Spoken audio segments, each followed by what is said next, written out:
સર્વે મુક્તો બાપાશ્રીની વાતમાં એક વાત આવે છે. બાપા કે કોસ ચલવીને ડાંગર પકવવી હોય, પહેલાના જમાનામાં મશીન નહોતા, કો હતા. કો ગામડામાં કો કે પણ શબ્દ છે કોસ. કોસ હાંકીને ડાંગર પકવવી હોય ને 50-100 વીઘાનું ખેતર પાણી પાવું હોય તો પવાય અને ડાંગર થાય. પણ ભગવાન કૃપા કરે ને વરસાદનો ઢગલો થઈ જાય તો ડાંગરના ઢગલા થઈ જાય. સાચું? આ બધા રાઈસ મિલોવાળાને ખબર હશે તો ઢગલા થાય અને તો મિલો હાલે તો જ હાલે ને બેલે. પાણી પાવાથી કંઈ ડાંગરના ઢગલા ના થાય, એ તો ભગવાન કૃપા કરે તો થાય. એમ બાપાએ આ દ્રષ્ટાંતમાં સિદ્ધાંત આપ્યો કે આ જીવનું કલ્યાણ સાધન કરે, તપ કરે, વ્રત કરે, જપ કરે અને જીવનું કલ્યાણ થાય એવું કોટી કલ્પે શક્ય નથી. એ તો ભગવાન કેવળ કૃપા કરે અને ભગવાનના મળેલા એવા સત્પુરુષ મળે તો આ જીવનું કલ્યાણ સહજમાં થઈ જાય. અને એટલે બાપાએ કીર્તનમાં લખ્યું છે કે સર્વપરીને સદા પ્રગટ છે સહજાનંદ ભગવાન, જીવનો ફદલ કરે કલ્યાણ, જીવનો ફદલ કરે કલ્યાણ. ફદલ કરે કલ્યાણ, જીવનું ફદલ કરે કલ્યાણ. ફદલ એટલે કૃપા, કેવળ કૃપા, કેવળ કરુણા. ભગવાન કૃપા કરે, ભગવાનના એવા સત્પુરુષ કૃપા કરે તો જ મેળ પડે. બાકી જીવ તૂટીને મરી જાય તોય જીવનો મોક્ષ ન થાય. હોમે માળ રહેતા હોય ને સીડીએ ચડીને રહેવાનું હોય તો કોઈ બોલો ચોથે માળ રહેવું હોય તો કાઠું પડી જાય. આ તમે ફ્લેટોવાળા જે હશે એને ખબર હશે કે ત્રીજે માળ ચોથે માળના ફ્લેટ જલ્દી ના વેચાય. કેમ ના વેચાય? નીચે કરતાં હવા તો ઉપર સરસ આવે પણ નથી વેચાતા. એનું કારણ શું? કે સીડીએ ચડવાનું હોય, લિફ્ટ ના હોય તો દશા બગડે. પણ લિફ્ટમાં રસ્તો શોધ્યો તો હોમે માળ રહેવાનું હોય તો એ અઘરું નથી પડતું. લોકો વિદેશમાં 50-50, 60-60 માળના બિલ્ડિંગ હોય તો એ રહે છે. કેમ? લિફ્ટ મળી ગઈ એટલે. એમ સીડીએ ચડવાનો રસ્તો એટલે સાધનનો રસ્તો. તપ કરે, જપ કરે, વ્રત કરે, યજ્ઞ કરે. બિચારો જીવ શું કરી શકે? કરે થોડું અને એમાં અહંકાર પાછો જાજો આવે. એક એકટાણું કર્યું હોય, સોમવાર શ્રાવણ માસનો સોમવાર કરતા હોય તો એ કોકને કહી દેખાડ્યો ત્યાં કર્યો જો મેં કર્યો છે, પતી ગયું, સાફ થઈ ગયું આપણું કરેલું. જીવનો મોક્ષ થાય જ નહીં. પરંતુ ભગવાનને સંતની કૃપાથી જ જીવનો મોક્ષ થાય. એટલે કીર્તનમાં બીજે લખ્યું કે કરી જીવો શું કરશે, કર જોડી ચરણે શિર ધરશે. કરીને આ જીવ શું કરે? હાથ જોડીને, હે મહારાજ મારી પર કૃપા કરો, આટલું કોઈ બોલે અને કોઈ સાચા ભાવથી પ્રાર્થના કરે તોય તે મહારાજ અને મોટા દયાળુ છે એ જીવનું કામ કરે. બાકી પોતાની મેળે ગમે એટલું કરે તો મેળ ન પડે. આગળની પંક્તિમાં એટલે કહે છે કે જીવોના ગુના નવ જોવે, મેર કરીને કિલમિશ ધ્રુવે. આ જીવના ગુના સામે ભગવાનને સત્પુરુષ જોતા નથી. અને જોવા જાય તો જીવનો મેળ પડે એવો નથી. કોઈના ગુના જોતા નથી. મહારાજ વિચરણ કરતા કરતા કચ્છમાં પધાર્યા, સ્વામિનારાયણ ભગવાન, અને કચ્છની અંદર માંડવીથી મહારાજ ચાલતા નીકળ્યા છે અને ભુજ જઈ રહ્યા છે. રસ્તામાં સ્વામિનારાયણ ભગવાનની સાથે આત્માનંદ સ્વામી હતા, ચાલતા ચાલતા જઈ રહ્યા છે. એ જમાનામાં ક્યાં પગમાં જોડા હતા, મહારાજ પણ સ્વયં ઉઘાડા પગે ચાલતા. ખુલ્લા પગે મહારાજ જઈ રહ્યા છે અને રસ્તામાં ડોણ નામનું ગામ આવ્યું. ડોણ અત્યારે પણ એ માંડવીથી 2 રસ્તા છે, એક દહીંસરા થઈ અને ભુજ જવાય, અને બીજો રસ્તો ડોણ ગઢશીસા થઈને ભુજ જવાય, માંડવીથી જવું હોય તો. અને એ ડોણ આગળ સ્વામિનારાયણ ભગવાન, એ વખતે નેળિયા રસ્તો હતો, પાકા રસ્તા નહોતા. સ્વામિનારાયણ ભગવાનના ચરણમાં કાંટો વાગ્યો. મહારાજ એકદમ બેસી ગયા. આત્માનંદ સ્વામી કે સ્વામી, અમારા પગમાં કાંટો વાગ્યો છે, અમારાથી ચલાય એવું રહ્યું નથી. સ્વામી જરા કાંટો કાઢી આપો ને. મહારાજ એક લીમડાનું વૃક્ષ હતું, છાંયો હતો, ત્યાં બેઠા. આત્માનંદ સ્વામીએ મહારાજનો ચરણ પોતાના ખોળામાં લીધો. કાંટો કાઢવા જાય છે, પણ કાંટો દેખાતો હતો સ્પષ્ટ, પણ અંદર ભાગી ગયો હતો, બટકી ગયો હતો. એટલે સ્વામીથી કાંટો નીકળ્યો નહીં, અને કાંટો કાઢવાનું કોઈ સાધન નહોતું. સ્વામી કે મહારાજ, કાંટો દેખાય છે અંદર, પણ નીકળે એવો નથી, કારણ કે કંઈક ખોતરવા માટે કે કંઈક ખેંચવા માટે ચીપ્યો હોય તો નીકળે. મહારાજ લ્યો આજુબાજુમાં તપાસ કરો.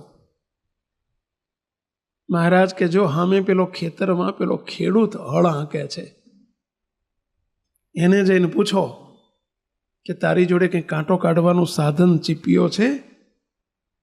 સ્વામી પેલા ખેડૂત પાસે ગયા, જઈને વાત કરી કે ભાઈ, કાંટો કાઢવાની કોઈ વ્યવસ્થા કરી? તો કે તમે કોણ છો, કોને કાંટો વાગ્યો છે? તો કે અમે સ્વામિનારાયણ ભગવાનના સાધુ છીએ, અને અમારા ભગવાન અમારી સાથે છે, જો સામે લીમડા નીચે બેઠા છે, એમને કાંટો વાગ્યો છે. તારી જોડે જો કંઈ ખોતરવાનું હોય કે કાંટો કાઢવાનો નાનો ચીપિયો, પહેલાંના જૂના માણસો છે ને, જો ખિસ્સામાં 2-3 વસ્તુ રાખતા, એક પેલું કાનમાંથી મેલ કાઢવાનું હોય, જોજો ખબર છે, એક અણીવાળો એક ખોતરવાનું હોય, અને નાનકડો એક ચીપિયો હોય, અને દાંત ખોતરવાનો પેલો અણીવાળો જે હોય ને એને દાંત ખોતરે, 3 એક હારે થાય, સમજ્યા? નાકમાં કાનમાંથી મેલ એ નીકળે, દાંતમાંથી કંઈક ભરાણું હોય કાઢે, અને પેલો ચીપિયાથી કંઈક કાંટો વાંટો વાગ્યો હોય તો નીકળે. તારી જોડે ભાઈ ક્યાં આવી વ્યવસ્થા ખરી? સ્વામી પૂછે છે. પેલો કે સ્વામીજી, મારી જોડે બધી વ્યવસ્થા છે, પણ એક પ્રાર્થના કરું, પૈસા આપજો. આજુબાજુના બધા ગામમાં જેને કાંટો વાગે ને, કોઈથી ન નીકળે, એ મારી પાસે આવી જાય છે. હું કાંટો કાઢવામાં એક્સપર્ટ છું, માહેર છું, નિષ્ણાત છું. ગમે તેવો કાંટો હોય તો હું કાઢી આપું છું. પૈસા મેં આજ સુધી હજારોના કાંટા કાઢ્યા. આ ભગવાન મારા આંગણે આવ્યા છે, હિસાબ એમનો કાંટો કાઢવાની સેવા મને આપો ને, હું કાંટો એને કાઢી આપું.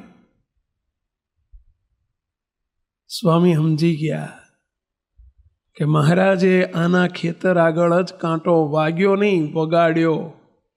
કેમ વગાડ્યો? આનો કાંટો કાઢી નાખવાનો લાગે છે. આજે આના જન્મ મરણનો કાંટો કાઢવા માટે મહારાજે પોતે કાંટો વગાડ્યો.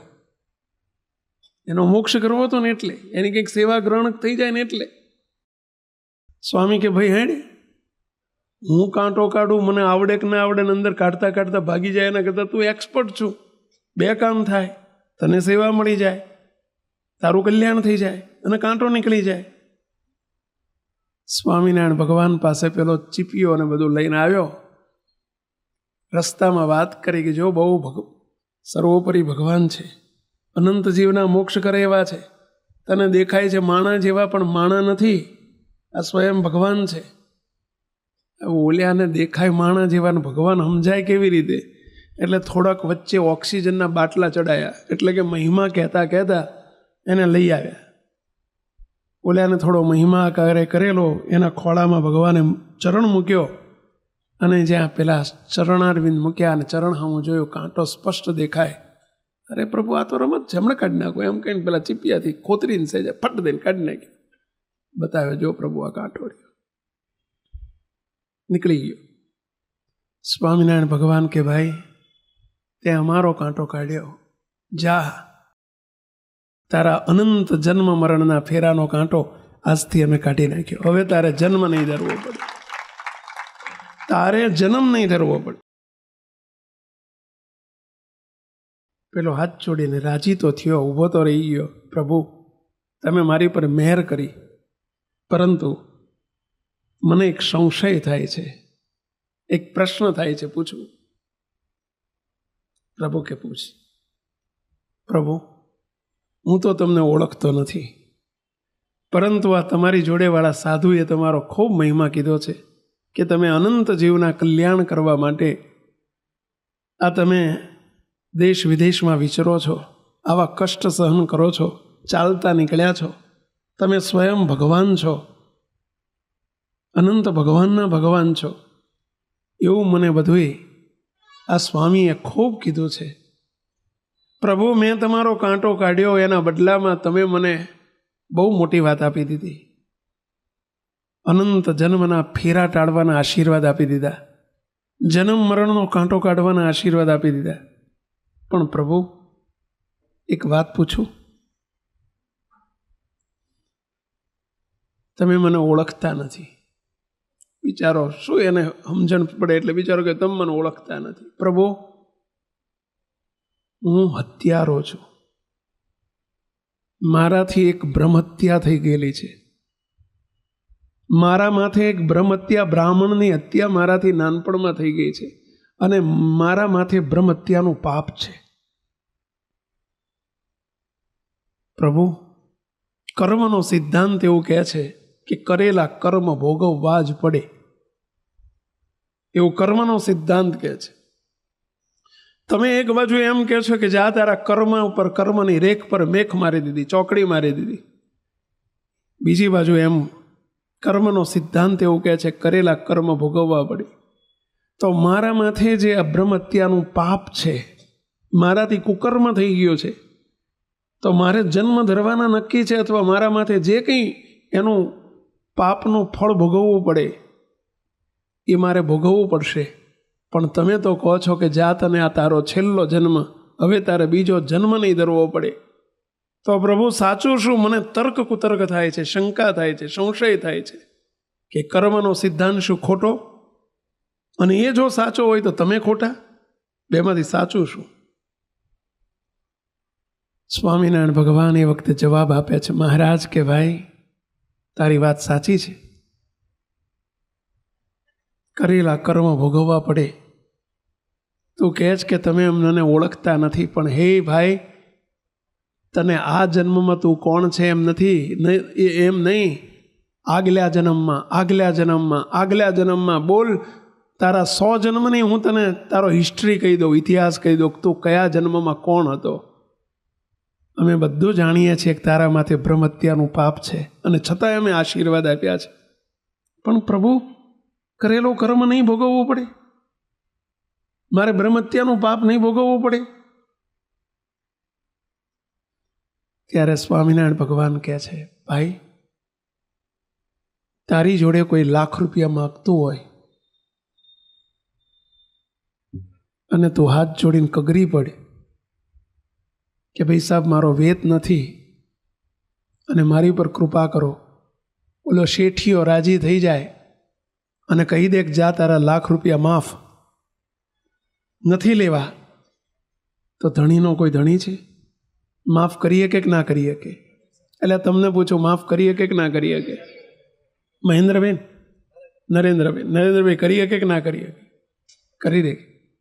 લાખ નહીં, કરોડ માફ કરવા તો કરી શકે. એમ કર્મનું ફળ આપનારા તો હે ભાઈ અમે છીએ.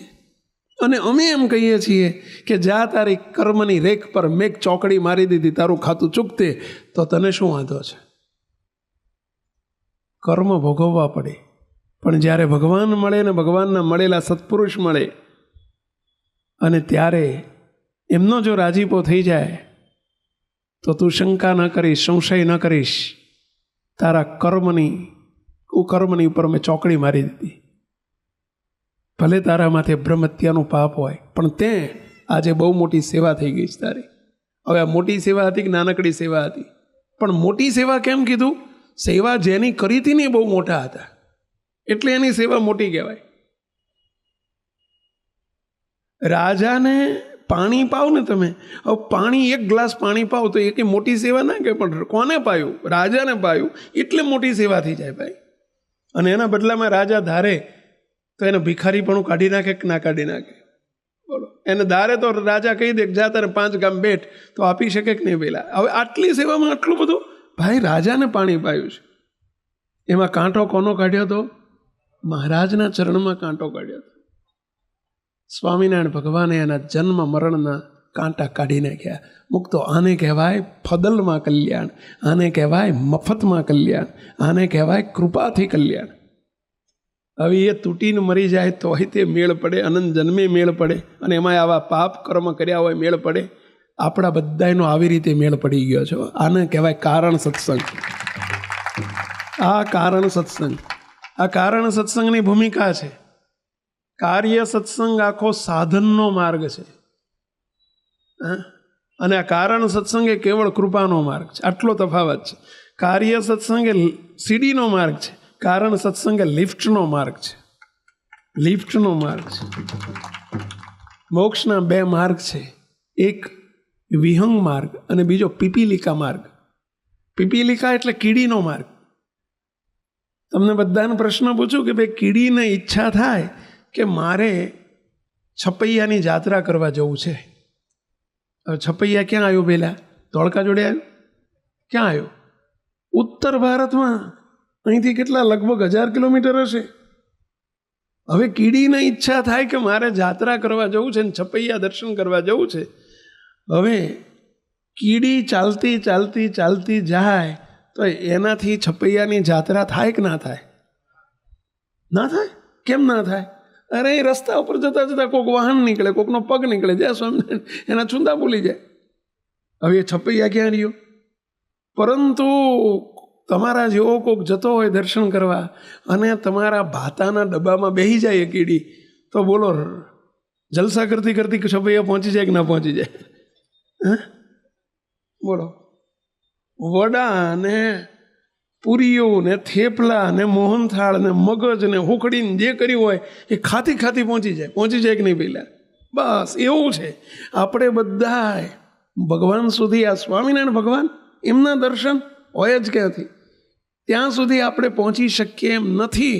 પરંતુ ભગવાન મળે અને કાં તો ભગવાનના મળેલા એવા સત્પુરુષ મળે અને એની જોડે જો જોડાઈ જઈએ તો જય સ્વામિનારાયણ જલસા કરતાં કરતાં ઠેઠ મૂર્તિના સુખમાં પહોંચી જવાય. આ છે કૃપાનો માર્ગ. નરેન્દ્રભાઈ સમજવા જેવો માર્ગ છે. સમજવા જેવો છે. તૂટીને મરી જઈએ તો એ મેળ ના પડે, પણ આ સહજમાં થઈ જાય. લ્યો, ઓલી કીડીને કેટલું ચાલવાનું રહ્યું કહો જોઈએ?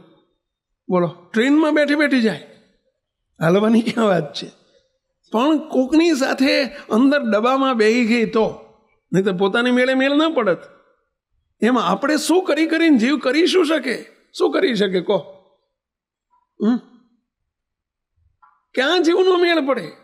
બાપાશ્રીની વાતોમાં એક બહુ સરસ પરચો, પાછળ પરચા આપ્યા છે બીજા ભાગના, એમાં એક બહુ સરસ વાત કરી છે. તમારે મેટાળની અને નાનોદરાની વચ્ચેની, ઝાંપ અને મેટાળની વચ્ચે બાપા પધારેલા અહીંયા નળકંઠામાં, અને બાપા રનોડા પધારેલા. રનોડા, અને રનોડાથી બાપા નીકળ્યા અને રનોડાથી દેવધોલેરા, દેવધોલેરાથી બાપા ઝાંપ જતા હતા. ઝાંપથી પછી ઉપળદર, ને ઉપળદરથી રેથળ ને રસ્તો છે ને પેલા, અને ઝાંપ જતા હતા. રસ્તામાં બળદેવભાઈ શેઠની ગાડી, અમદાવાદવાળા બળદેવભાઈ વલ્લભદાસ પરીખ, એ શેઠની ગાડી હતી અને એમાં બાપાશ્રી બિરાજેલા, અબજી બાપા. આપણા સદગુરુ ઈશ્વર બાપા એક બાજુ બેઠેલા, એક બાજુ વૃંદાવન સ્વામી બેઠેલા, બાપા શ્રી આગળ બેઠેલા, અને કાચો રસ્તો અને દેવ ધોલેરાથી ઝાંપ જતા હતા ને એમાં ગાયોનું ધણ, બોલો ભરવાડ ગાયોનું ધણ લઈને વચ્ચે ગાયો ચરાવે. બાપાશ્રી ગાયો આડી ઊભેલી, પેલો ડ્રાઈવર હોર્ન મારે. એ વખતમાં હોર્ન કેવા હતા ખબર? પોપ પોપ પોપ વાળા હતા. એ વખતના હોર્ન પેલા જોયેલા તમે? ઓલા હવાવાળા, ખબર હોય તો ભોંપુ ભોંપુ ભોંપુ વાળા હો. આ જૂની ગાડીઓમાં હોર્ન આવવા, પેલા રિક્ષામાં આવા હતા ખબર? ભોંપુ ભોંપુ કરે તે ઓલો ભોંપુ ભોંપુ હોર્ન મારે, પણ પેલી ગાયો ખહે નહીં. અને એમાં ગાયોની નજર જ્યાં ગાડી ઉપર પડી અને બાપાશ્રી આગળ બેઠેલા. બધી ગાયો આમે જેમ દર્શન કરવા ઊભી હોય ને એમ લાઈનમાં બધી ગાયો ગોઠવાઈ ગઈ, બધી. અને તમે બધી નીચું માથું કરી અને દર્શન કરે, રસ્તો આપે નહીં. ઓલો ભરવાડ આવ્યો અને એણે ગાયોને હાકોટા મારવા માંડ્યા, હોંકારા દેવા માંડ્યા, પણ ગાયો ખહે નહીં. અરે બે ચારને પરોણીઓ મારી, લાકડી મારી, તોય ખહે નહીં. ગાયો દર્શન કરે. ગાયો સમજી ગઈ કે આ ગાડીમાં કોક બેઠા છે એટલે એના દર્શન કરે. ગાયો ઘણી વખત સમજી જાય પણ આપણે નથી સમજતા હોતા. એ બહુ મોટો લોચો હોય છે. એ ઓળખી જાય, આપણે નથી ઓળખતા. પેલા રબારીએ પેલા ભરવાડે જાણ્યું કે નક્કી કોક આમાં કાનુડો બેઠો છે. એની ભાષામાં બિચારો શું સમજે કે આમાં કોક કાનુડો બેઠો છે. એટલે પેલા ભરવાડે આવીને કહ્યું કે ભાઈ આમાં ગાયો મારી ખહતી નથી, નહીં તો મારો હોંકારો પડે અને હું સહેજ અવાજ કરું ને મારી વાંય હાલે. અને આ ગાયો આમની આમ ઊભી રહી ગઈ છે. નક્કી આ ગાડીમાં કોઈ કાનુડો છે. મોટા પુરુષ બેઠા હતા ને, બાપા બેઠેલા આગળ. સદગુરુ બાપા સમજી ગયા કે આ ગાયોનો વારો આવી ગયો છે એટલે ખહતી નથી. સદગુરુ બાપાએ કહ્યું, અલ્યા ભરવાડ, આ તારા ખભે શું છે? કામળી. અને કામળી ખભે ઓલી રાખી મૂકેલી કાળી કામળી. આ તારા ખભે શું છે? તો કે કાળી કામળી છે. લાય કામળી લાય. આગળ કાનુડો બેઠો છે ને, કાનુડો એટલે બાપા બેઠા છે ને એને ઓઢાડી દે કે બાપા આ કામળી ઓઢી લો કે દર્શન બંધ થશે તો ગાયો આગી જશે, નહીતર નહીં જાય. બાપાશ્રીને કામળી ઓઢાડી દીધી. દર્શન બંધ થયા. પછી પેલા ગાયોને હોંકારા દેવા માંડ્યા એટલે ગાયો આગી ખસી. ગાડી આગળ નીકળી ગઈ, રસ્તો થઈ ગયો. ગાડી આગળ નીકળી. બાપાને પેલી ગાડી ઊભી રાખી. શાના માટે ઊભી રાખી? ઓલી કામળી પાછી પરત તો કરવી પડે, ઓછી કંઈ આપણે લઈ જવાય. તે કામળી આપવા માટે ગાડી ઊભી રાખી. બાપાશ્રી ઓઢાડેલી કામળી લીધી. પેલો નજીક આવ્યો. બાપાને પૂછ્યું, બાપા આ ગાયોએ તમારા દર્શન કર્યા, એને આશીર્વાદ આપો. ત્યારે બાપાશ્રી બોલ્યા, આ જે ગાયોને અમારા દર્શન થયા મોટા મુક્ત સદાય મૂર્તિમાં હોય. અને આ તો બાપાની વાત હતી ભાઈ. બાપાએ આશીર્વાદ આપ્યા. આ જે ગાયોએ અમારા દર્શન કર્યા એ બધી ગાયોનો છેલ્લો જન્મ કયો. બાપાએ આશીર્વાદ આપ્યો, છેલ્લો જન્મ. બાપાશ્રીની વાતોમાં આટલો જ પ્રસંગ છે, આટલો જ પ્રસંગ છે. પણ બાપાશ્રીનું જીવન ચરિત્ર, એક પુસ્તક છે બાપાશ્રીનું જીવન ચરિત્ર, જીવન વૃત્તાંત. બે પુસ્તક છે, એક જીવન વૃત્તાંત અને એક જીવન ચરિત્ર. જીવન ચરિત્રમાં આ પ્રસંગને થોડોક વિસ્તૃતથી કયો છે કે બાપાશ્રીને કહ્યું કે બાપા આ ગાયોનું શું? બાપાશ્રી કહ્યું કે આ ગાયોનું પૂરું, ગાયોનો છેલ્લો જન્મ, હવે બીજો જન્મ ધરવો નહીં પડે કારણ કે એને અમારા દર્શન કર્યા છે. પછી બાપાશ્રીને કહ્યું કે બાપા આ કામળો આપી દો, પછી તમને પૂછું. તો બાપાએ કામળો આપી દીધો. કોને? પેલા ભરવાડને. બાપા આ ભરવાડને કામળાની સેવા થઈ ગઈ તો એનું શું? બાપા કે આ પ્રસાદીનો કામળો થઈ ગયો. આ કામળો જેટલા ઉડશે ને એ બધાયનું પૂરું. કે શું કહે છે? આ કામળો જેટલા ઉડશે એ બધાયનું પૂરું. પછી બાપાને પ્રશ્ન પૂછ્યો, બાપા ગાયોનું પૂરું, પણ ગાયો આ ગાયોના દૂધની કંઈક દશા, એની કંઈક આશીર્વાદ આપો ગાયોનું. બાપા કે આ ગાયોનું દૂધ જેટલા પીશે ને એ બધાયનો છેલ્લો જન્મ.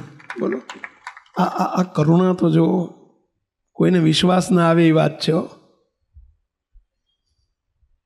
વિશ્વાસ ના આવે એટલે આવે છે વિશ્વાસ?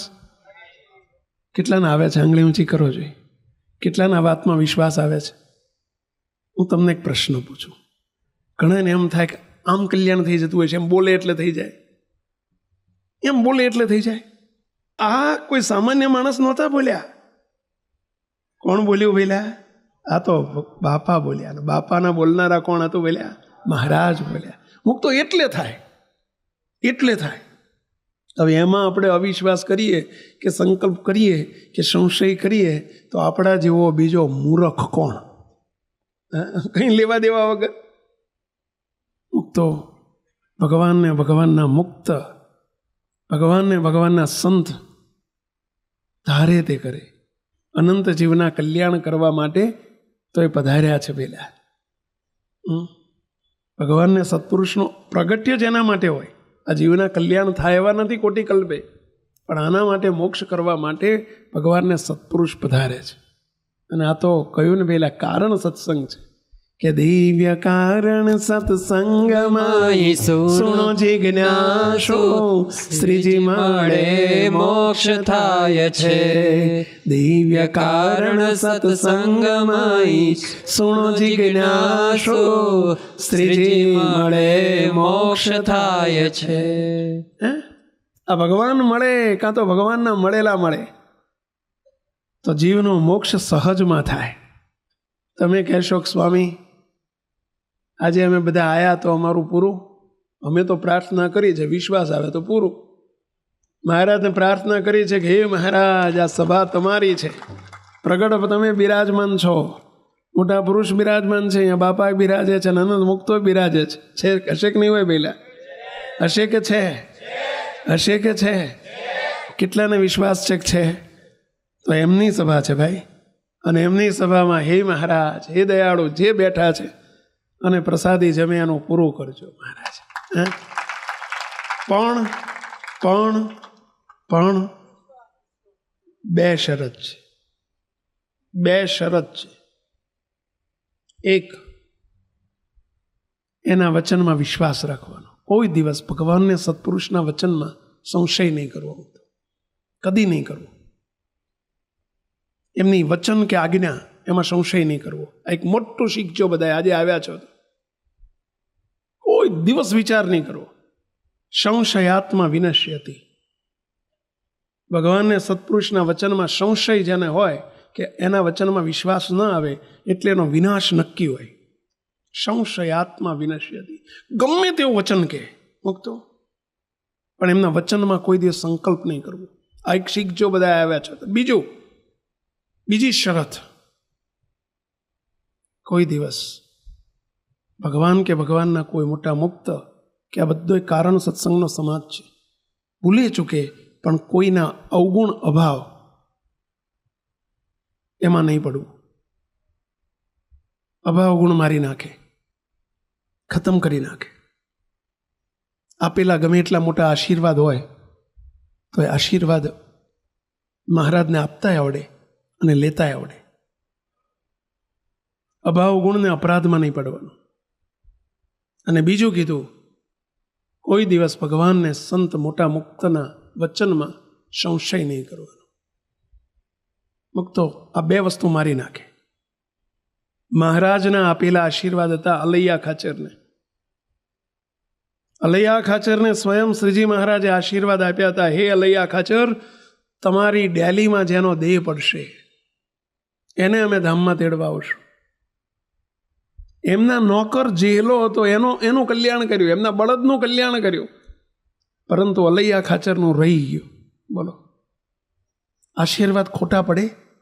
એક બાજુ એમ કહેવાય છે કે એના આપેલા વરદાનો ખોટા હોય નહીં. સ્વામિનારાયણ ભગવાન બીજો હોય નહીં. એના આપેલા આશીર્વાદ ખોટા ન પડે, પરંતુ જે ભગવાનને આપતા આવડે અને લેતા પણ આવડે, આ બેમાં કોઈ દિવસ નહીં આવું મુક્તો. નહીં તો મોટા પુરુષના આશીર્વાદ યાવત ચંદ્ર દિવાકરો એ સાચા હોય જ, પડે જ. કઈ બે શરત કીધી? એક, વચનમાં સંપૂર્ણ વિશ્વાસ, સંશય નહીં કરવો. અને બીજું, કોઈ દિવસ કોઈના અભાવ ગુણ અમહિમામાં અપરાધમાં ન જતો રહેવો. દ્રોહ મારી નાખે, ખતમ કરી નાખે. મુક્તો મારે તમને 2-3 બનેલી ઘટનાઓ કહેવી છે. બાપાશ્રીની વાતોમાં 3 સદગુરુ જે અબજી બાપાનો જોગ સમાગમ બહુ કરવા જતા અને સમર્થ એવા 3 સદગુરુની વાત આવે છે, જે 3ની જોડી કહેવાતી. સદગુરુ ઈશ્વરચંદાજી સ્વામી એટલે ઈશ્વર બાપા, સદગુરુ વૃંદાવન સ્વામી એટલે વૃંદાવન બાપા, અને ત્રીજા સદગુરુ ઘનશ્યામ જીવનદાસજી સ્વામી. આ 3 સદગુરુ 6 મહિના બાપાનો સમાગમ કરવા જતા. મુક્તો બાપાએ એક સરખા બધાને આશીર્વાદો આપેલા. જાઓ તમારું હૈયારું. બાપા આમ દાઢી નીચે હાથ રાખતા ને એક હાથ ઉપર રાખતા ને કહેતા, જાઓ તમારું હૈયારું, જ્યાં અમે ત્યાં તમે. આવા ઢગલા બંધ આશીર્વાદો આપેલા. આ ઘનશ્યામ જીવનદાસજી સ્વામી લીમડાવાળા સાધુ કહેવાતા. લીમડાવાળા સાધુ તરીકે પ્રખ્યાત હતા. અમદાવાદ મંદિરમાં, કાલુપુર મંદિરમાં લીમડાવાળા સાધુ તરીકે પ્રખ્યાત. કપડવંજની બાજુમાં ચીખલોડ ગામ હતું, અને ચીખલોડમાં અંબઈદાસ પટેલને દીકરો નહોતો. મંદિર કરવું હતું ગામમાં, લાકડું જોઈતું હતું. એ અંબઈદાસ પટેલના ઘેર એમની ખેતરમાં લીમડા વાયેલા. વિરોધી હતા સ્વામિનારાયણના. હું બધાને લીમડા આપું પણ તમને ના આપું. એટલે ભાઈ પૈસાથી આપો, નહીં આપું. સ્વામિનારાયણના મંદિર માટે જોઈએ છે, નહીં આપું. સ્વામિનારાયણનો વિરોધ. સ્વામી પધાર્યા મહાનુભાવન સ્વામી, અને મહાનુભાવન સ્વામીએ કહ્યું કે લાકડાનું કામ કેમ અટક્યું છે? આ બારી બારણાને બધું ભટક્યું છે, કેમ મંદિરનું કામ? સ્વામી, લાકડું નથી. એટલે આ ગામડામાં લાકડું નથી. સ્વામી, અંબઈદાસ પટેલના ઘેર લીમડા છે, પણ એ પટેલ વિરોધી છે. એ કે તમે ડબલ પૈસા આપો તો સ્વામિનારાયણના મંદિરમાં લાકડું ના આપો. સ્વામી કે આપણે લેવું છે લાકડું, એને કઈ તકલીફ ખરી? સ્વામી, એને દીકરો નથી, એ કે વાંજ્યો છે. સ્વામી પકડી પાડ્યું. ઓહો, એમાં શું? તો વો લકડા દેંગે તો હમ લડકા દેંગે. કે શું કહે છે? મોટા પુરુષની વાત જુદી હોય. એ લકડા દેંગે તો હમ લડકા દેંગે. સ્વામી કે હેડો એના ઘેર. ઘેર જતા હતા, અંબઈદાસ પટેલ ચોરે બેઠેલા. સ્વામી પેલા અંબઈદાસ પટેલ સ્વામી જોડે જઈને કે અંબઈદાસ, જીતના લકડા દેંગે ઇતના લડકા દેંગે, જાઓ લાકડું આપો. કે લકડા, સ્વામી હિન્દુસ્તાની હતા, હિન્દી બોલતા. લાકડું આપો. જીતના લકડા દેંગે ઇતના લડકા દેંગે. બોલ્યાને દીકરાની જરૂર હતી. પથ્થર એટલા દેવ કર્યા હતા તો એ દીકરો નહોતો. અને સ્વામી તો રમતમાં બોલતા એમ બોલી ગયા, લ્યો જેટલું લાકડું આપશો એટલા દીકરા આપશો. અરે સ્વામી, જેટલું જોઈએ એટલું લઈ જાઓ. સ્વામી કે જો ક્યાં ના પાડે બિચારો, જાઓ લઈ આવો. એક એક લીમડો કાપતા જાય, લાકડું વાપરતા જાય. 7 લીમડા વપરાયા. કેટલા? હાથ થળિયા હાથે 7 લીમડા વપરાયા. સ્વામી કે 7 દીકરા થશે, પણ આધા હમારા ને આધા તુમારા. શું આશીર્વાદ આપ્યા પહેલા? આધા હમારા ને આધા તુમારા.